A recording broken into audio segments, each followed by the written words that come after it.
વલસાડમાં અતુલ નજીક મોડી રાત્રે આ ઘટના બની હતી। અતુલ નેશનલ હાઈવે 48 પર દારૂ ભરેલી કારમાં આગ લાગી હતી।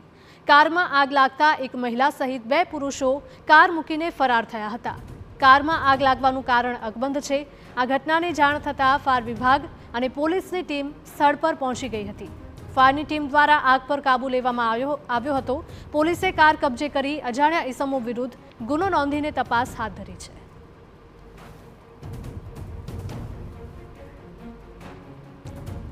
તો વલસાડના અતુલ નજીક મોડી રાત્રે આ ઘટના બની હતી। અતુલ નેશનલ હાઈવે નંબર 48 પર દારૂ ભરેલી કારમાં અચાનક આગ લાગી હતી। કારમાં આગ લાગતા એક મહિલા સહિત 2 પુરુષો કાર મૂકીને ત્યાંથી ફરાર થયા હતા। કારમાં આગ લાગવાનું કારણ અકબંધ છે। આ ઘટનાની જાણ ફાયર વિભાગ અને પોલીસને થતાં તાત્કાલિક બંને ટીમ ઘટના સ્થળે પહોંચી ગઈ હતી। ફાયરની ટીમ દ્વારા આગ પર કાબુ લેવાયો હતો। પોલીસે કાર કબજે કરીને અજાણ્યા ઇસમો વિરુદ્ધ ગુનો દાખલ કરી વધુ તપાસ હાથ ધરી છે। આ દારૂ ક્યાંથી લાવવામાં આવ્યો હતો અને ક્યાં સુધી પહોંચાડવાનો હતો તે મુદ્દે તપાસ હાથ ધરાઈ।